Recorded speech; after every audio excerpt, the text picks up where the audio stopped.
Karma is not what you think it is. The word karma dates back to 1827. It originates in the Buddhist tradition in India. Karma, as we know it in the West, is justice. You are rewarded for good deeds and punished for bad deeds. Not necessarily by people, but the forces of the universe, as we call karma. When we take it to the East, when we take it to India, how do they view karma?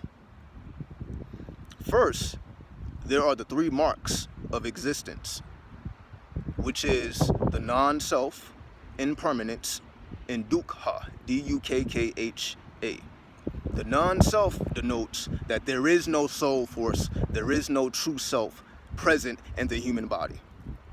These are the words of Buddha. So Buddha says there is no such thing as a soul or something real in the physical vessel.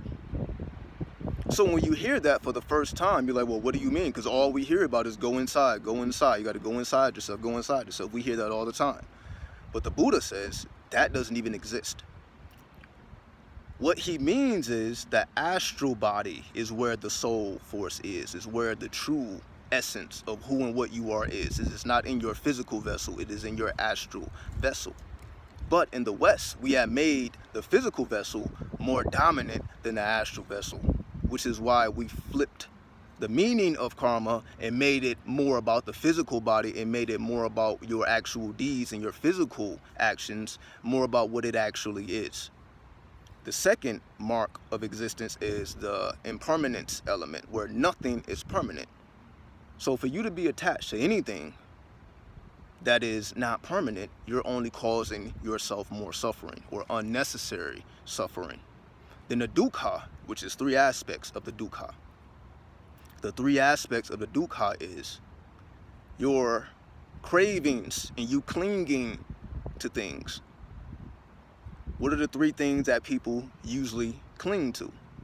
They cling to the cycles of life, death, and rebirth, or reincarnation. They cling to reincarnation because they see the human experience as the apex of everything, right? They don't see that this is a stepping stone, this is a staircase ascending upward. They see the human experience as the ultimate experience, so they don't want to go anywhere else. So after they die, they want to incarnate into another vessel because that's all they know, that's all they want to know, right? The second element is a person not wanting to go out and experience the world and feel painful sensations. So that's the second element of dukkha. When someone does not want to face reality, when someone does not want to feel pain. So we have so many of us who try to shield ourselves from the world, who also try to shield ourselves from pain. You know, we don't want to feel pain, right? We don't want to be rejected by the world and go through all these hardships. So a lot of us close ourselves off.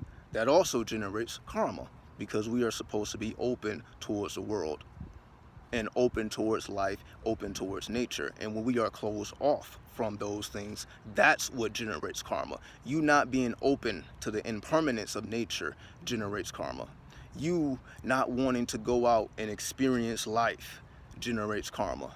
And you being attached to anything that changes generates karma. So when we take it back to the West, we're not really looking at karma from that position. It's a lot more intricate, it's a lot more complex than what we give it credit to represent. So knowing what it really represents now, because the Buddha learned about karma when he meditated under the Bodhi tree, B-O-D-H-I tree. He became enlightened after that meditation because he was going through various schools of thought and they was not satisfying him to the way he wanted to be satisfied until he meditated under the tree. The ancestors, right? The elders imparted the laws of karma to him. So karma is generated when you want to remain here in a physical vessel. That's what generates karma. When you do not want to ascend, that generates karma. Also, when you don't want to ascend, you want things to forever remain the same. You want the big bank account, nice cars, flashy, glamour, vanity. You want things to last forever. You don't want anything to end. And you don't want to experience pain, and you don't want to be rejected by the world. Those are the elements that generate karma. It has nothing to do with how you are as a person, or how nice or how mean you are to other people. Because you can be the nicest person in the world, but if you are stuck in the reincarnation phases, then you are still generating karma. With your graceful attitude, with your vegan diet, karma is still being generated. When you don't want to face the world, when you are trying to shield yourself from pain, you're still generating karma. And when you don't want things to end that need to end, so you're holding on to dead energy that has long passed, and you're still holding on to it, that's what generates karma. So from that perspective, karma is a lot more deep and intricate than we give it credit for. And when you fully understand karma, we don't take it on surface value, we don't take it on face value. We can readjust and reconfigure our life to truly be in tune with the energy of karma from the truest essence of the spirit. And from that angle, from that light, from that measurement, we can build our reality successfully.